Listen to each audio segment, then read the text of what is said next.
Al-Ghazali knew everything about God, and it nearly destroyed him. He was the greatest scholar of his age, the master of Islamic theology, the man who could answer any question about the divine. But despite all his knowledge, he had never experienced God. I realized, he wrote, that I was hanging over the abyss of doubt by the thinnest thread. What saved him was learning to see with something other than his mind. His full name was Abu Hamid Muhammad ibn Muhammad al-Ghazali, but history simply calls him Al-Ghazali, the proof of Islam. By the age of 40, he had achieved everything a scholar could dream of. He was the head professor at the most prestigious Islamic university in Baghdad, the Nizamiya. Thousands of students traveled from across the known world just to hear him speak. Rulers sought his counsel. His books were copied and studied everywhere. But something was terribly wrong. Despite knowing every verse about God's mercy, he felt no mercy. Despite memorizing every hadith about God's love, he felt no love. Despite teaching others about God's presence, he felt utterly alone. He had become, in his own words, like a man dying of thirst who knows everything about water but has never tasted it. The crisis came suddenly. In the middle of a lecture, surrounded by hundreds of admiring students, Al-Ghazali felt something inside him break. All his knowledge felt like ash in his mouth. Every word he spoke sounded hollow, borrowed, empty. He realized he was teaching about a God he had never met, describing a reality he had never experienced. I found myself tied down by a multitude of bonds, he later wrote. I was caught in the coils of the world. But at the bottom of my heart, I knew this was all a fraud. This is when Al-Ghazali discovered something that would change not just his life, but our understanding of human perception itself. The heart has eyes. For months after his crisis, Al-Ghazali couldn't speak. Literally, his tongue would freeze. Whenever he tried to teach, his body began to waste away. Doctors could find nothing wrong with him. But Al-Ghazali knew what was happening. His soul was dying from spiritual starvation. Then he made a decision that shocked the Islamic world. At the height of his fame, the most respected scholar in Islam walked away from everything. He left his prestigious position, his wealth, his reputation. He put on the simple wool robe of a Sufi and began wandering, seeking something his books could never give him. Direct experience of the divine. This is when Al-Ghazali discovered what the Sufis meant when they spoke of the heart's vision. The heart, he would later write, has an eye that sees what the physical eye cannot see, and ears that hear what physical ears cannot hear. But this wasn't mystical poetry. Al-Ghazali, with his rigorous scholarly mind, began to understand that human beings have multiple levels of perception. Just as we can see with our physical eyes, hear with our physical ears, we can also perceive with what he called the eye of the heart. Think about this. You know things about yourself that no external observer could ever see. You're aware of your own thoughts, your emotions, your intentions. This awareness isn't coming through your five senses. It's a different kind of perception. Altogether. Al-Ghazali realized that this inner awareness could be refined, purified, and expanded until it could perceive spiritual realities directly.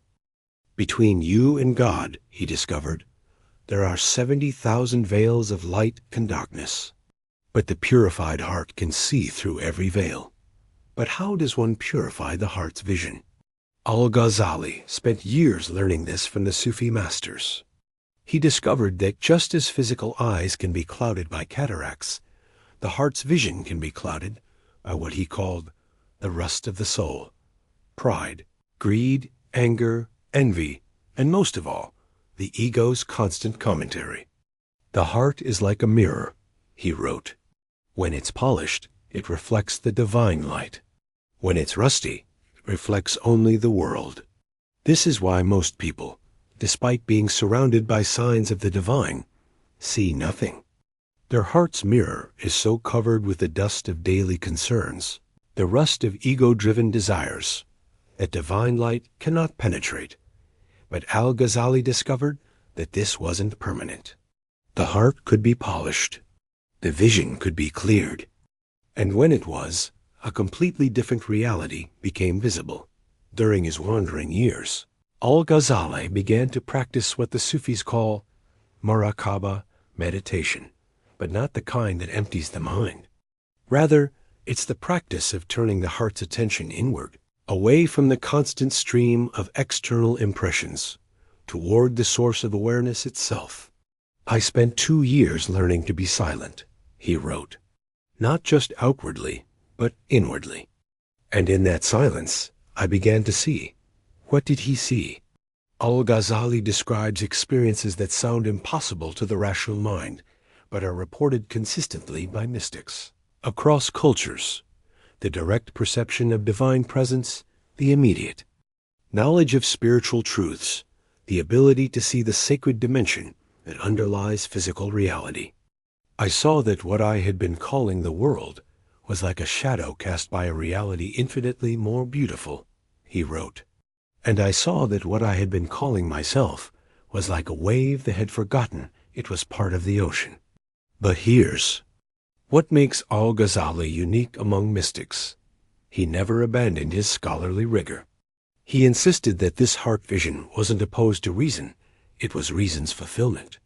The mind could take you to the door of truth, but only the heart could see through it. There are 3 sources of knowledge, he taught. The senses, which are reliable for material things. Reason, which can understand relationships and principles. And the heart's vision, which alone can perceive spiritual realities directly.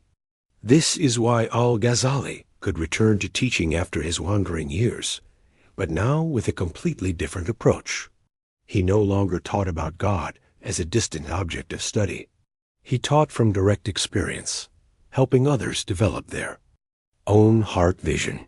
The difference between knowing about fire and being burned by it, he would tell his students, is the difference between religious knowledge and spiritual realization. But Al-Ghazali discovered something even more profound. The heart's vision isn't just for special mystical experiences. Once developed, it transforms how you see everything. You begin to see the sacred in the ordinary, the eternal in the temporal, the divine in the human. When the heart's eye opens, he wrote, you realize that every face is God's face, veiled by its own existence. Every beauty is God's beauty appearing in form.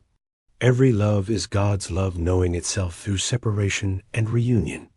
This is why Al-Ghazali could say something that scandalized some scholars. I have seen God. He didn't mean with his physical eyes, of course. He meant with the heart's vision, a form of perception so direct, so immediate, that it was more certain than physical sight.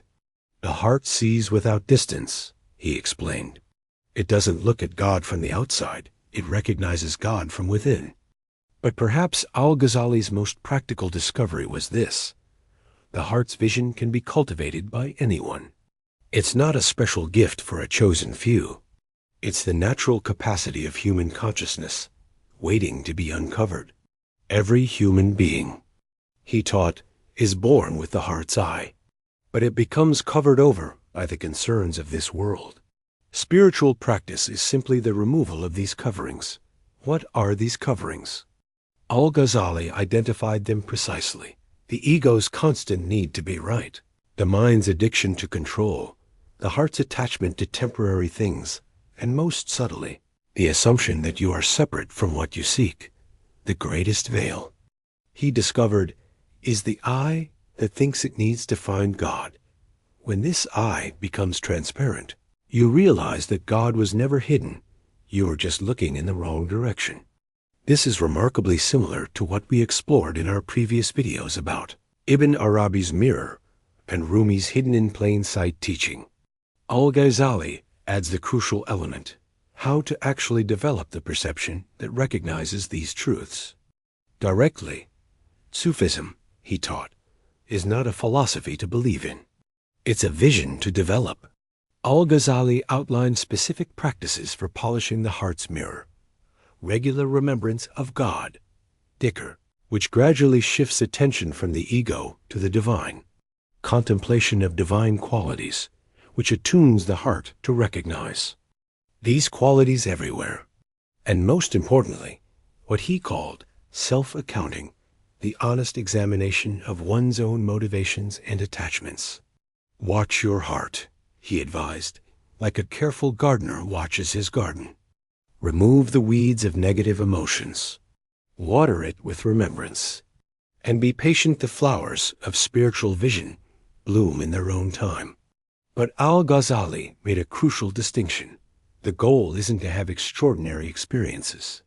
The goal is to see ordinary reality with extraordinary clarity. When the heart's vision is clear, he wrote, you don't need miracles to see God. You see God in the way light falls through a window, in the kindness of a stranger, in the breath that breathes. You without your effort. This is what Al-Ghazali meant by kashf, divine unveiling. Not that God reveals something hidden, but that the coverings over your natural perception are removed, allowing you to see what was always there. Near the end of his life, Al-Ghazali reflected on his journey from knowledge to vision. I thought I was seeking God, but I discovered that God was developing my capacity to recognize him. Every moment of seeking was actually God preparing my heart to see. The eye of the heart, he concluded, doesn't see God as an object. It recognizes that it is God's own way of seeing. This is the ultimate secret of Al-Ghazali's heart vision. When the heart truly sees, the seer and the seen are recognized as one. You don't observe divine reality from the outside. You realize you are divine reality knowing itself from within. The heart that truly sees, Al-Ghazali wrote in his final work, realizes that it was never the heart that was seeing. It was always God seeing through the heart, recognizing himself in his own creation. Today, neuroscience is beginning to discover what Al-Ghazali taught nearly 1,000 years ago, that consciousness has multiple levels, that the heart has its own intelligence, that contemplative practices physically change the brain's capacity for perception. But Al-Ghazali's insight goes deeper than any neuroscience. The heart's vision isn't just another form of perception. It's the recognition of what you actually are beneath all the layers of identity and belief. When the heart sees clearly, he taught, it realizes that the seeker, the seeking, and the sought were always one reality, appearing as three. This is how Al-Ghazali completed the journey from the greatest intellectual crisis in history to the Hili. Most profound spiritual recognition, not by abandoning the mind, but by discovering that the heart has an intelligence that transcends the mind while including it. The eye of the heart doesn't compete with reason. It fulfills reason's deepest longing to know truth directly. And that truth, according to Al-Ghazali, is simpler than any complexity the mind could construct. What you are seeking is what is seeking. What you long to see is what is seeing. The heart that truly sees realizes it was never separate from the light it sought to perceive. The heart that sees everything sees that everything is the heart of the divine, recognizing itself in infinite forms.